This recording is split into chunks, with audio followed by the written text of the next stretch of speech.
गुरु जी को मेरा कोटि कोटि प्रणाम और गुरु जी की प्यारी संगत को भी सादर प्रणाम। ये मेरा सौभाग्य है कि आज मेरे को एक बार फिर अवसर मिला है आपके साथ सत्संग करने का। सत्संग का मतलब होता है सत का संग। जो हमारे साथ सच्ची घटनाएं घटी हैं, जो गुरु जी ने हम पर मेहर की है, हम वो आपको बताते हैं। गुरु जी ने ये हमारे लिए बहुत ही अच्छी बात शुरू की है। एक तो जो उन्होंने मुझ पे और मेरे परिवार पे इतनी असीम कृपा की है, ये उसका थैंक्स गिविंग है। और दूसरा, जो सत्संग करे उसका भी कल्याण, जो सुने उसका भी कल्याण। आज मैं आपको अपने छोटे बेटे का सत्संग सुनाता हूँ। मेरा छोटा बेटा स्पिरिचुअली काफ़ी एडवांस्ड है, इनफैक्ट मेरे से भी ज़्यादा एडवांस्ड है। और वो गुरुजी से हमसे बहुत बाद में जुड़ा था। उसको गुरुजी से एक बहुत बड़ी शिकायत थी। कहते हैं आपके गुरुजी सब कर देते हैं, जो आपको चाहिए दे देते हैं। किसी को बच्चा नहीं हो रहा, बच्चा चाहिए, बच्चा दे देते हैं। बीमारी है वो ठीक कर देते हैं। कोई मर रहा है उसको सही सलामत कर देते हैं। पर वो आपको स्पिरिचुअली एडवांस नहीं करती। बहुत बाद में उसने रियलाइज़ किया कि अरे वो आपको रब तक पहुंचने का रास्ता नहीं दिखाते। बहुत बाद में उसने रियलाइज़ किया अरे वो खुद रब हैं, वो तो महाशिव हैं। जब आप यहाँ आ ही गए हो तो वो आपको रब तक पहुंचने का रास्ता क्या बताएं। आज वो हमसे भी ज़्यादा जुड़ा हुआ है। वो इंजीनियर है, पर वो शेयर ट्रेडिंग का काम करता था। कहता था मेरे इससे नौकरी वोकरी नहीं की जाएगी, मैं किसी के अंडर नहीं काम करना चाहता। एक दिन गुरुजी उससे पूछते हैं तू क्या करता है। इसने बताया। गुरुजी कहते हैं नहीं, ये काम बंद कर दे, तू नौकरी कर। गुरुजी ने रात को इसको एम्पायर स्टेट में ये बात बोली। उसने अगले दिन सवेरे से ये काम तो बंद कर दिया, पर वो नौकरी में इंटरेस्टेड नहीं था। नौकरी के लिए उसने कहीं ट्राई ही नहीं किया। ठीक है, अकेला है, कुंवारा है, माँ बाप के साथ रह रहा है, खाना कपड़ा लटा सब मिल रहा है, कोई फिक्र नहीं है, मस्ती मार रहा है। कोई 6-8 महीने बाद 6-8 महीने बीत गए। इसने कहीं नौकरी के लिए अप्लाई नहीं किया, ट्राई नहीं किया। एक दिन फिर गुरुजी उससे पूछते हैं तू क्या करता है। इसने बताया। कहता है गुरुजी अभी तक तो नौकरी मिली नहीं। ये नहीं कहता कि मैंने नौकरी के लिए ट्राई ही नहीं किया, कहता गुरुजी अभी तक तो नौकरी मिली ही नहीं। गुरुजी कहते हैं 10 दिन में मिल जाएगी। उस 10 दिन में से 8 दिन बीत गए। इसने कहीं नौकरी के लिए अप्लाई भी नहीं किया। इसको कहीं से ज़रा सी उम्मीद नहीं है। 8वें दिन शाम को इसको किसी प्लेसमेंट एजेंसी से फ़ोन आता है, भाई साहब आपने 2-3 साल पहले कहीं नौकरी के लिए अप्लाई किया था, आप अभी तक इंटरेस्टेड हो नौकरी में। कहता है हाँ जी, कल सवेरे 11 बजे फलां जगह पे इंटरव्यू के लिए पहुंच जाना, हमारे घर से कोई 2 किलोमीटर दूर। वो वहाँ 11 बजे गया इंटरव्यू के लिए और शाम को अपॉइंटमेंट ऑर्डर लेके आ गया। अब गुरुजी ने कहा था 10 दिन में मिल जाएगी, तो उसको 9वें दिन मिल गई। गुरुजी का वचन तो कभी गलत हो ही नहीं सकता। 10 दिन के 11 दिन तो हो ही नहीं सकते। और मैं आपको बता दूं गुरुजी ने इसको क्यों स्टॉक मार्केट से, ये जो डेली ट्रेडिंग करता था, उससे छुड़वा दिया। आपको पता है 2008 में स्टॉक मार्केट कितना बुरी तरह क्रैश हुआ था। अगर वो उस डेट को स्टॉक मार्केट में ऑपरेट कर रहा होता तो इतना बुरी तरह ये डूब गया होता, खुद तो डूबता, माँ बाप को भी साथ लेके डूबता। पर गुरुजी तो जानी जान है, उन्हें पता है कब कहाँ क्या होने वाला है। उन्होंने पहले ही उसको उस मुसीबत से बचा दिया। अच्छा, मेरा बेटा ये कहता था मैं शादी नहीं करूँगा। कहता है मैं तो सारा दिन बैठ के मेडिटेशन करूँगा, कोई लड़की मुझे समझ नहीं पाएगी, मैं किसी की ज़िंदगी क्यों बर्बाद करूँ। पर गुरुजी को तो कुछ और ही मंजूर था। गुरुजी को पता है हमारे लिए क्या अच्छा है। मैं बताता हूँ उसकी शादी कैसे हुई। एक भाटिया अंकल आंटी हैं, उन दिनों रोहिणी में रहते थे। उनको कोई बेटा नहीं है, 2 बेटियां। बड़ी बेटी की शादी हो गई है, married, well settled in USA. छोटी बेटी कुंवारी है, यहाँ माँ बाप के साथ रह रही है। छोटी बेटी ने बीकॉम किया। एक दिन गुरुजी उसके सपने में आती हैं और पूछती हैं, तू आगे क्या करने का सोच रही है? कहती है, गुरुजी बीएड करने का सोच रहा है। गुरु कहते हैं, नहीं बीएड नहीं, तू एमकॉम कर। इसने कहा ठीक है। इसने दिल्ली यूनिवर्सिटी में एमकॉम के लिए अप्लाई किया। इसका एडमिशन नहीं हुआ। इसने कॉलेज वालों से पूछा, भाई साहब यहाँ कोई सेकंड लिस्ट निकलने की उम्मीद है? जवाब मिला, इस कॉलेज में आज तक तो कभी सेकंड लिस्ट निकली नहीं है। हाँ, आपकी किस्मत होगी तो इस साल निकल जाएगी, वैसे आज तक कभी नहीं निकली। पर इसको मन में था कि जब गुरुजी ने कहा है कि एमकॉम कर, तो एडमिशन तो वो दिलाएंगे ही। जुलाई ख़त्म हो गया, अगस्त, सितंबर, अक्टूबर, ये बार बार कॉलेज में फ़ोन करती, बार बार वही स्टीरियोटाइप रिप्लाई मिलता। आखिर एंड ऑफ अक्टूबर में इसने एक बार फिर अप्लाई किया, फ़ोन किया, भाई साहब कोई सेकंड लिस्ट निकलने की उम्मीद है? जवाब मिला, हाँ जी लिस्ट बन रही है, कल सवेरे आके नोटिस बोर्ड पे देख लेना। अगले दिन वो सवेरे गई कॉलेज में, देखा कि कोई 50-60 की लिस्ट लगी हुई है, सबसे ऊपर इसका नाम, और गुरुजी ने इसका क्या कल्याण किया, 50-60 और का भी कल्याण कर दिया। उसने एमकॉम ज्वाइन किया और गुरुजी की कृपा से इन ड्यू कोर्स उसने वो एमकॉम पास कर लिया और उसको नौकरी भी लग गई। अब मैं इनकी शादी का बताता हूँ, शादी कैसे हुई। एक दिन गुरुजी फिर इसके, अच्छा मेरे बेटे को वो नौकरी तो मिल गई, उसके कुछ टाइम बाद उसका चंडीगढ़ ट्रांसफ़र हो गया। अच्छा, एक दिन गुरुजी फिर इस भाटिया आंटी के बेटी के सपने में आते हैं और उसको कहते हैं, तेरी माँ ते मेरा सिर खा जाती है तेरी शादी वास्ते, उन्होंने कहा तू फिक्र ना कर, तेरी शादी मैं करवाऊँगा, तेनू हीरे वर्गा मुंडा देंगा। ये सवेरे उठी, अपनी मम्मी से पूछती है, मम्मी आप क्या गुरुजी का सिर खा जाती हो मेरी शादी के लिए? कहते नहीं बेटी ऐसी बात तो नहीं है, पर हाँ माँ बाप को तो शादी की फ़िक्र होती है ना। कल तुम्हारे पापा और मैं तुम्हारी शादी डिस्कस कर रहे थे, तो हमने गुरुजी से अरदास की कि गुरुजी आप ही कुछ कृपा करो। कहती है ये जवाब दिया है गुरुजी ने, अब तू चुप करके बैठ जा। वो भी चुप करके बैठ गए। अच्छा, इसने एमकॉम किया, उसके बाद इसकी नौकरी भी लग गई। 14 मई 2007,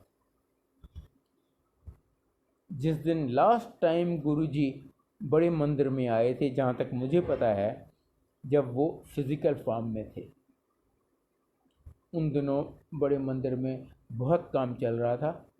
वहाँ बहुत सेवादार हुआ करते थे। मैं था, मेरी आंटी थी, भाटिया अंकल आंटी दोनों थे। उनकी बेटी नहीं थी, उसकी तब तक नौकरी लग गई थी और उसको 6 बजे से पहले छुट्टी नहीं होती थी। तब तक मंदिर में ये काम शुरू हो जाता था, ख़त्म हो जाता था। और मेरा बेटा भी नहीं था, उसको मैंने बताया उसका चंडीगढ़ ट्रांसफ़र हो गया था। लगभग 6 बजे जैसे हमारी सेवा ख़त्म हो रही थी, गुरुजी आए। अब गुरुजी आए तो नेचुरली किसका जाने का जी करेगा। सब भागते हुए वापस आ गए, जो जस्ट निकले थे वो भी। गुरुजी फ्रंट लॉन में बैठे, जहाँ पर वो अभी झूला और फाउंटेन लगा है। एक पुरानी चेयर पे बैठ गए, सारी संगत नीचे बैठ गई। गुरुजी बड़े जावेल मूड में थे, संगत से बातें कर रहे थे। कुछ देर के बाद एक सेवादार को बोलते हैं, और जा तू भाटिया अंकल आंटी नू बुला के लिया। वो उनको बुला के ले आया। गुरुजी भाटिया अंकल से बातें करने लगे। हाँ तो आप कहाँ? न्यू इंडिया एश्योरेंस कंपनी में काम करते थे। हाँ जी गुरुजी। वहाँ से वॉलंटरी रिटायरमेंट ले लिया। हाँ जी गुरुजी। ले, एक वेला मैं बैठा सी, एक और वेला आ गया। कहाँ रहते हो? रोहिणी में। हाँ जी गुरुजी। वो जो कोर्ट है उसके पीछे। हाँ जी गुरुजी।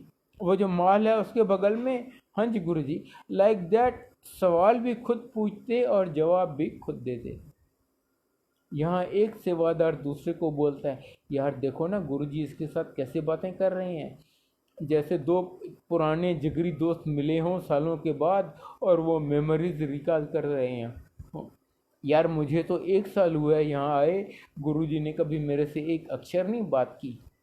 वो सेवादार कहता है, इस अंकल को यहाँ आए 5 साल हो गए हैं और आज गुरुजी पहली बार इससे बात कर रहे हैं। ये सिलसिला चलता रहा। कुछ देर बाद गुरुजी किसी और सेवादार को बोलते हैं, जा तू जेठरा अंकल आंटी ने बुला के ले आ। हम भी दोनों भागते हुए आए, आके बैठे गुरुजी के चरणों में बड़े खुश। ऐसा सौभाग्य तो हमेशा रोज़ नहीं मिलता था। मेरे से ज़्यादा बात नहीं की थी कि मेरे से वैसे भी बात करते रहते थे। कुछ देर बाद कहते हैं, हमें भाटिया अंकल आंटी के लिए बोलते हैं, ये बहुत अच्छे लोग हैं। उन्हें हमारे लिए बोलती हैं, ये बहुत अच्छे लोग हैं, इनकी बेटी और इनका बेटा आपस में शादी कर लो। बात ख़त्म। कोई डिस्कशन नहीं, कोई बात नहीं। भाटिया अंकल आंटी तो बहुत खुश हो गए कि हाँ जी वो बेटी की शादी फिक्स हो गई है। हम घर आए, बेटा चंडीगढ़ में था, बेटे को फ़ोन किए, बेटा गुरुजी ने तेरी शादी फिक्स कर लिया। कहते हैं आपने मान कैसे लिया? मैंने तो आपको कहा था मुझे शादी नहीं करनी।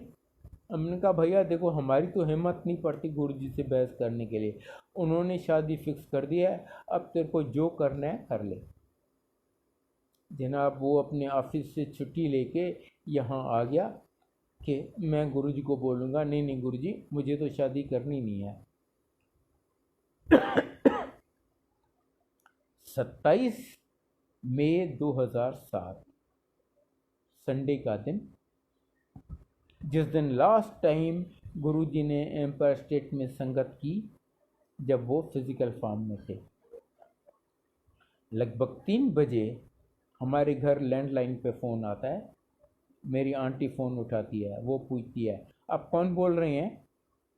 जवाब मिला, मैं गुरुजी बोल रहा हूँ। हाँ जी गुरुजी, आज तुम सब लोग एम्पायर स्टेट आ जाओ। तब तक एम्पायर स्टेट में रूल हो गया था कि आप हफ्ते में एक दिन जा सकती थी और हमारा दिन था फ्राइडे। तो मेरी आंटी बोलती है, गुरुजी हमारा दिन तो फ्राइडे है, हम तो परसों होके आए हैं। गुरुजी कहते हैं नहीं नहीं आप सब आ जाओ। हम तो समझ गए कि गुरुजी ने शादी फिक्स की है और बेटा मान नहीं रहा, आज तो अच्छी खासी डांट पड़ेगी। तब तक बेटा भी आ गया था, बेटा भी हमारे साथ ही था। हम शाम को एम्पायर स्टेट गए। एज़ यूज़ुअल संगत हो रही थी। गुरुजी ने हमसे कोई बात नहीं की, कुछ नहीं किया। उधर से भाटिया अंकल आंटी को भी बुला लिया था, उनकी बेटी भी। उसके बाद वहाँ उस दिन गुरुजी ने मोतीचूर के लड्डू थे, वो लड्डू बांटे। सारी संगत को एक एक लड्डू दिया। मेरे बेटे को 2, भाटिया अंकल की बेटी को 2। उसके बाद अनाउंस किया, आप दोनों की शादी हो गई, आपको फेरे डालनी है तो डाल लो, नींद डालनी है तो वो भी मत डालो, कोई ज़रूरत नहीं है उसकी, शादी हो गई। अब भाटिया अंकल आंटी तो खैर नेचुरली बहुत खुश हो गए, पर उन्हें पता है ना हम कैसे लोग हैं, हम तो फेरे डालेंगे ही। तो गुरुजी ने कंडीशन रखी कि 25 लोग इनकी तरफ से, 25 लोग उनकी तरफ से, उससे एक ज़्यादा नहीं होना चाहिए। अब हमारे लिए it became such a problem for us. अब हम 8 भाई बहन हैं, जिसमें से कईयों को बेटा बहू बेटी दामाद थे। भाटिया आंटी को 4 या 5 सिस्टर्स हैं प्लस देवर। मेरी आंटी के 4 भाई बहन हैं, अब इनको, मेरे 2 बेटे बेटी, उनके बहू बेटा बच्चे, ये मिला के ही हम 12 थे। सब 25 में रेस्ट्रिक्ट करना आप समझ सकते हैं कितना डिफिकल्ट होगा, पर गुरुजी का आदेश, it had to be follow. अब मैं बताऊं, मुझे 7 भाई बहन हैं, उनमें से मेरा सिर्फ एक ब्रदर है जो उन दिनों अलाइव था, बाकी 2 की डेथ हो गई थी। अच्छा, ये मेरा ब्रदर दिल्ली में रहता है, आनंद विहार में रहता था उस टाइम, और वो गुरुजी को भगत नहीं था। तो मैंने उसको फ़ोन किया, मैंने कहा भैया बेटे की शादी है और उसमें या तुम और तुम्हारी मिसेस आएंगी, बेटा बहू, चारों नहीं। कहते तुम्हें ज़रा सी भी शर्म नहीं आ, तुम्हारा एक भाई बचा है उसको भी तुम ऐसे इनवाइट कर रहे हो। मैंने कहा हाँ भैया, मैं तो ऐसे ही इनवाइट करूँगा। फिर हमने गुरु पूर्णिमा के दिन को शादी की, और रात को आपको पता है बड़े मंदिर में बहुत बड़ा फंक्शन होता है, वहाँ पर आके बेटे बहू ने गुरु जी की ब्लेसिंग्स ली। अब मैं बताता हूँ उनको बच्चे होने का। बहुत जल्द उनको गुरु जी का आदेश आया कि आप अपनी फैमिली पढ़ाओ। अब इन्होंने प्लान किया, अब गुरु जी चाहते हों कि इनको बच्चा हो तो कैसे नहीं, बहुत जल्दी मेरी बहू ने कंसीव किया। जब वो एक्सपेक्टिंग थी तो हमें गुरु जी की तरफ से बहुत क्लियर इंडिकेशंस मिले कि उसको बेटा होगा। हमने सबको ओपनली अनाउंस कर दिया, क्योंकि गुरु जी की इंडिकेशन कभी गलत होती नहीं है। यहाँ तक कि मेरी बहू ने उसकी जो सिस्टर यूएस में रहती थी उसको भी बोल दिया, दीदी सब कपड़े लड़कों के बनाना, क्योंकि मुझे लड़का होगा। डिलीवरी हुई, हमारे घर के पास उमकल हॉस्पिटल है, वहाँ पर मेरी आंटी थी। डॉक्टर बाहर आई, पूछती है निधि जित्रा के साथ कौन है।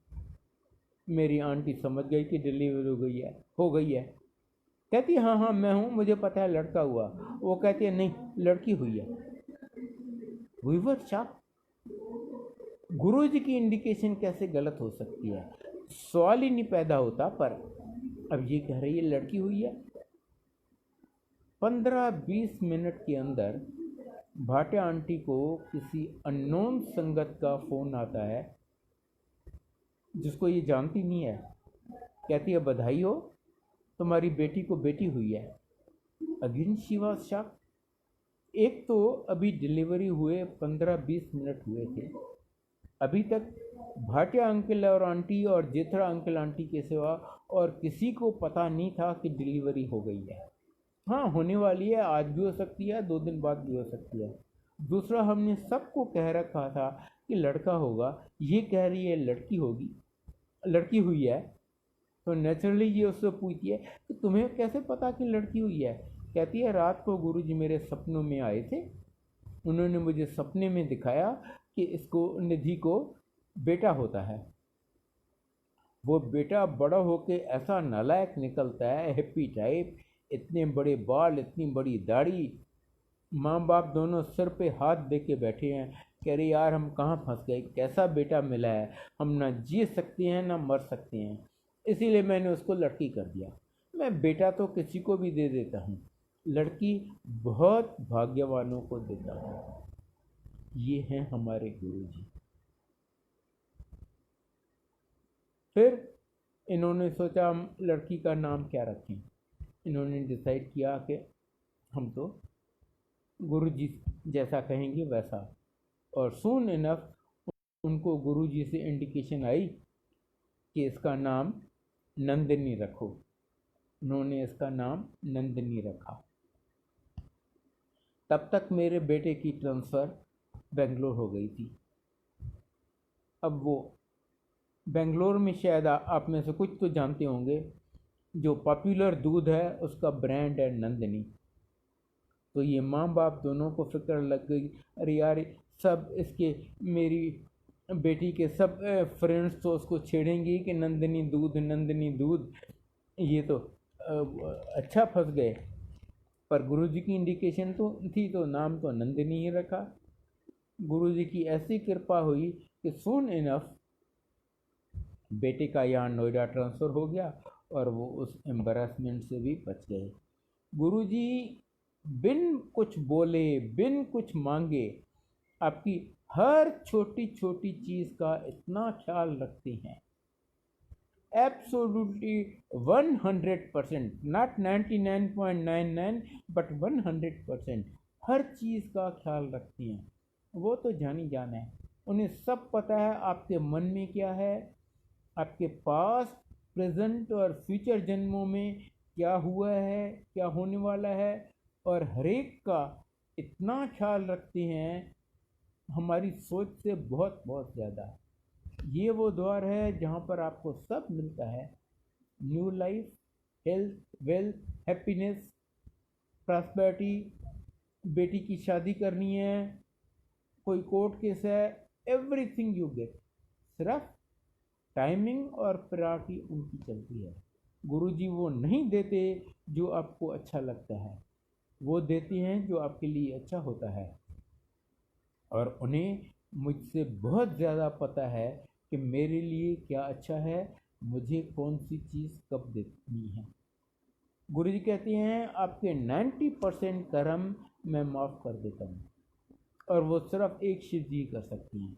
इवन विष्णु जी ने गीता में कहा है कि प्रारब्ध तो आपको भोगना पड़ेगा, पर गुरुजी कहते हैं आपके 90% कर्म मैं माफ़ कर देता हूँ, बाकी 10% आपसे वो भी नहीं भुगते जाएंगे, वो मैं आपको भुगतूँगा। और वो इसलिए कि आपका सब जन्मों के लिए अकाउंट क्लियर हो जाए, तभी आप मोक्ष के हकदार हो सकते हैं। इसीलिए जो आपको चाहिए वो गुरुजी दे रहे हैं, तो खुश होइए, उनका शुक्रिया अदा कीजिए, वो आपको ब्लेस कर रहे हैं। जो चाहिए वो नहीं दे रहे, आपको तरसा रही हैं, आपको तकलीफ़ में रख रही हैं, तो भी उनका शुक्रिया अदा कीजिए। वो आपके कर्म कटवा रहे हैं, आपको मोक्ष का हकदार बना रहे हैं। इसीलिए शब्द आता है, सुख होवे दुख होवे सदा शुक्र बनाओ। गुरु जी से कभी कुछ मांगने की, कुछ बताने की ज़रूरत नहीं पड़ती। हमने यहाँ देखा है सब मिलते हुए। मुझे पता है जहाँ आंटी को बच्चे दानी नहीं है, उसको भी बच्चा दे दिया, या फेलोपियन ट्यूब नहीं है, या मल्टीपल सिस्ट इन ओवरीज है, उसको भी बच्चा दे दिया। कौन सी बड़ी बात है? बड़ी से बड़ी बीमारी और कुछ नहीं है तेरे को, वहम ना कीता कर, अब ठीक हो गए। बगैर उनकी आज्ञा के यमराज आपको छू नहीं सकता, छू नहीं सकता। मुझे केसेस पता है जहाँ एम्पायर स्टेट में संगत चल रही थी, यमराज आया, वो किसी अंकल को ले जाने लगा। गुरुजी कहते हैं देख ये मेरा भगत है, तू उसे हाथ नहीं लगाएगा।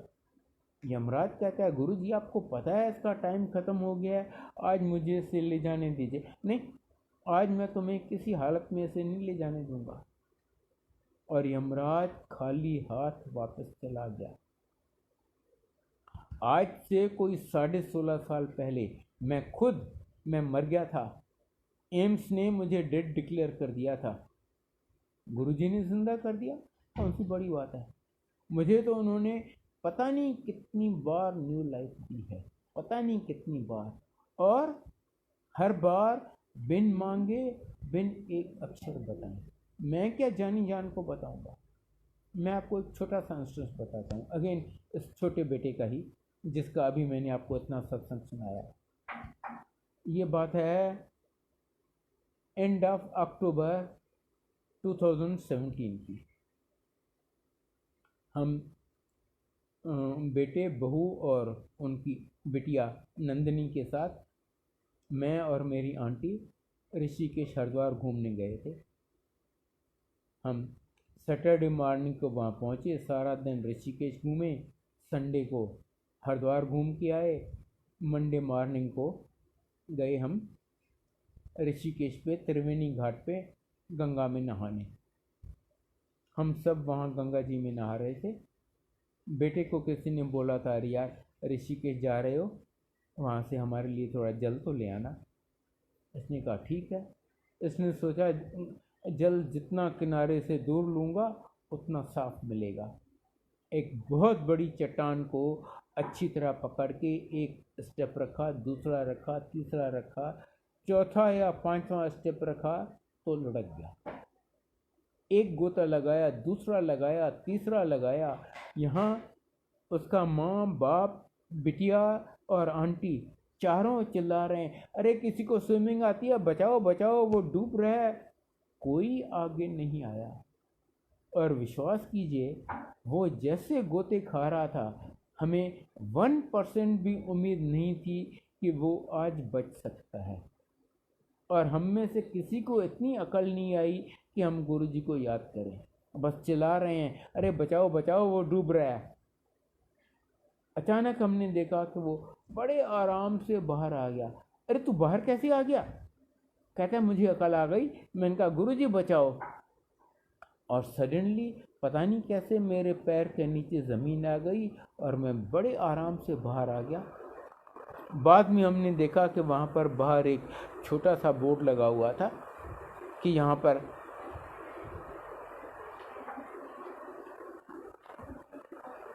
रिवर बेड सडनली डाउन होता है, संभल के जाइए। और 2 दिन पहले वहाँ 3 लड़के डूब चुके थे। ये हैं हमारे गुरुजी। आई थिंक आज मैं यहीं समाप्त करूँगा। बस मेरी आपसे हाथ जोड़ के विनती है कि यहाँ आते रहिए और उनकी ब्लेसिंग्स लेते रहिए। जैसे गुरुजी बार बार कहते हैं, मंगो नहीं मनो। उनको कुछ बताने, उनसे कुछ मांगने की ज़रूरत नहीं है। और आप बहुत जल्द देखेंगे, फर्स्ट हैंड एक्सपीरियंस से मैं आपको गारंटी दे सकता हूँ कि आप जितना सोचते हैं उससे बहुत ज़्यादा ले जाएंगे, बिन मांगे, बिन कुछ बताए। May Guruji bless each and every one of you. जय गुरुजी, जय गुरुजी, जय गुरुजी।